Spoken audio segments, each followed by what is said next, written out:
Hi hello friends வாங்க இன்னைக்கு நாம சிம்பிள் அரோமா சமையல்ல மேத்தி சிக்கன் அதாவது வெந்தயக்கீரை போட்ட சிக்கன் கிரேவி எப்படி செய்கிறதுன்னு பார்க்கலாம்.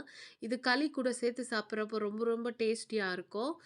இந்த வெந்தயக்கீரை அடிக்கடிக்கு நம்ம சாப்பாட்டில் மஸ்ட்டாக சேர்த்துக்கணும். வெந்தயக்கீரை உடம்புக்கு ரொம்ப ரொம்ப நல்லது. இது சுகரை கண்ட்ரோல் பண்ணும், சுகர் வராமையும் தடுக்கும். இது எப்படி செய்கிறதுன்னு பார்க்கலாம். வெந்தயக்கீரை நான் க்ளீன் பண்ணி எடுத்து வச்சுருக்கேன். முதல்ல கொத்தமல்லி, பச்சை மிளகா, தக்காளி. இது தக்காளி வந்து நான் 3 தக்காளி சேர்த்துருக்கேன். இது 1 கேஜி சிக்கனுக்கு 3 தக்காளி. நாங்கள் கொஞ்சம் மசாலா கம்மியாக சேர்த்து சாப்பிடுவோம், அதனால் எனக்கு 3 தக்காளி போதுமானது. இதை மிக்சியில் கிரைண்ட் பண்ணி எடுத்து வச்சுக்கலாம். பாருங்கள், இதை கிரைண்ட் பண்ணி எடுத்து வச்சுக்கிறேன். கடாய் வச்சுக்கலாம். இப்போ தேவையான அளவு ஆயில் விட்டுக்கலாம். ஆயில் கொஞ்சம் ஹீட் ஆன பிறகு வெங்காயம் சேர்த்துக்கலாம். வெங்காயம் சேர்த்து வெங்காயம் நல்லா கொஞ்சம் கோல்டன் கலர் வர வரைக்கும் வதக்கிக்கணும். பாருங்க, இப்படி தான் வெங்காயத்தை கொஞ்சம் நல்லா நீல வாக்கில் கட் பண்ணி சேர்த்துக்கலாம். இப்போ இதில் கருவேப்பிலை சேர்த்துக்கலாம். இப்போது ரெண்டையும் சேர்த்து நல்லா வதக்கிக்கலாம். நல்லா கோல்டன் கலர் வரணும் ஆனியன்ஸ், அப்போ தான் இது நல்லா டேஸ்டியாக இருக்கும்.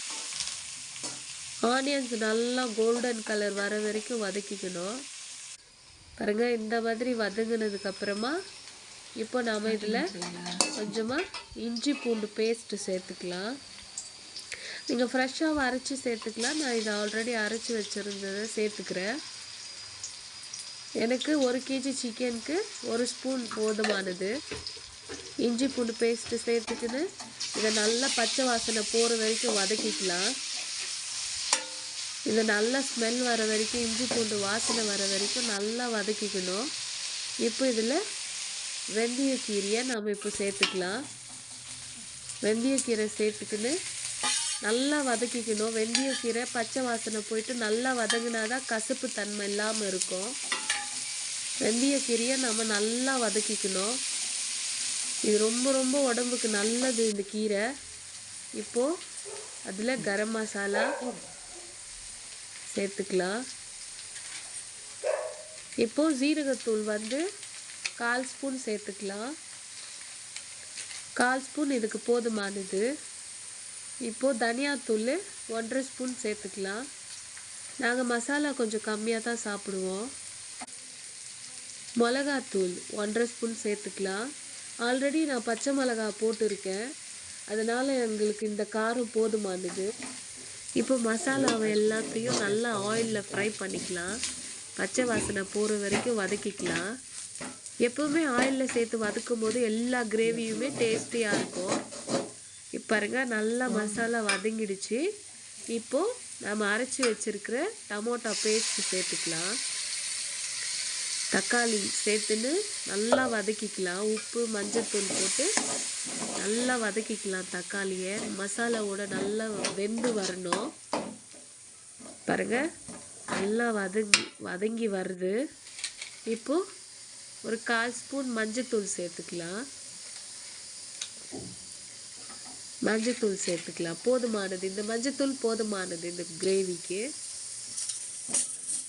நல்லா வதக்கிட்டு இப்போது சால்ட் கொஞ்சம் சேர்த்துக்கலாம். இப்போது மசாலாலாம் நல்லா ஃப்ரை பண்ணிக்கலாம். பிறகு நல்லா தக்காளி எல்லாம் நல்லா ஃப்ரை ஆகிடுச்சு. இப்போது இதில் சிக்கன் சேர்த்துக்கலாம். இது 1 கிலோ சிக்கன் நாங்கள் சுத்தமாக கழுவி க்ளீன் பண்ணி வச்சுருக்கிற சிக்கனு.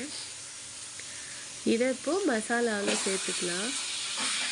இந்த மேத்தி சிக்கன் வந்து உடம்புக்கு ரொம்ப ரொம்ப நல்லதுங்க. சுகரை கண்ட்ரோல் பண்ண மஸ்ட்டாக எல்லாருமே சாப்பாட்டில் சேர்த்துக்க வேண்டிய ஒரு விஷயம்.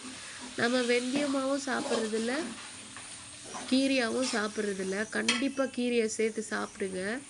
இது நல்லா சிக்கனுக்கு மசாலா பிடிக்கிற மாதிரி நல்லா கலக்கி விட்டுக்கலாம்.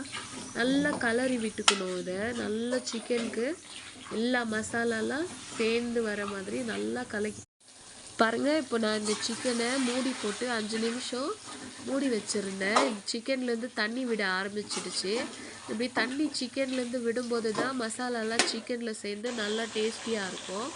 தண்ணி எல்லாம் ட்ரை ஆக ஆரம்பிச்சிருச்சு. இப்போ நாம் வாட்ரு சேர்த்துக்கலாம். தேவையான அளவு தண்ணி சேர்த்துக்கலாம். ஏன்னா இதை நம்ம கிரேவியாக தான் சாப்பிட போகிறோம். இப்போ மூடி வச்சு சிக்கனை நல்லா வேக வைக்கலாம். அவ்வளோதான் பாருங்கள், இப்போ சிக்கன் கிரேவி ரெடி ஆகிடுச்சு. இப்போ கொத்தமல்லி சேர்த்து லாஸ்ட்டில் கொஞ்சம் கொத்தமல்லி சேர்த்து இறக்கிக்கலாம். இந்த சிக்கன் கிரேவி ரொம்ப ரொம்ப நல்லா டேஸ்டியான சிக்கன் கிரேவியாக இருக்கும். ஒரு முறை ட்ரை பண்ணி பாருங்கள் எல்லோரும். இப்போ அவ்வளோதான், ஸ்டவ் ஆஃப் பண்ணிக்கலாம். இப்போ இந்த கிரேவியை நாம் களி கூட சேர்த்து சாப்பிட்லாம். சுட சுட களியோடு சேர்த்து சாப்பிட்றப்போ அவ்வளோ டேஸ்டியாக இருந்துச்சு இந்த கிரேவி. இது மேத்தி சிக்கன் வந்து ரொம்ப ரொம்ப நல்லது. சிக்கனும் ஹீட் ஆகாமல் இருக்கும். மேத்தி வந்து சுகரை கண்ட்ரோல் பண்ணும். மொத்தத்தில் பார்த்தா ரொம்ப ஹெல்த்தியான டிஷ் இது. களி கூட சேர்த்து சாப்பிட்றப்போ ரொம்ப ரொம்ப ஹெல்த்தியாக இருக்கும். இதை நீங்களும் வீட்டில் ட்ரை பண்ணி பாருங்கள். தேங்க்யூ.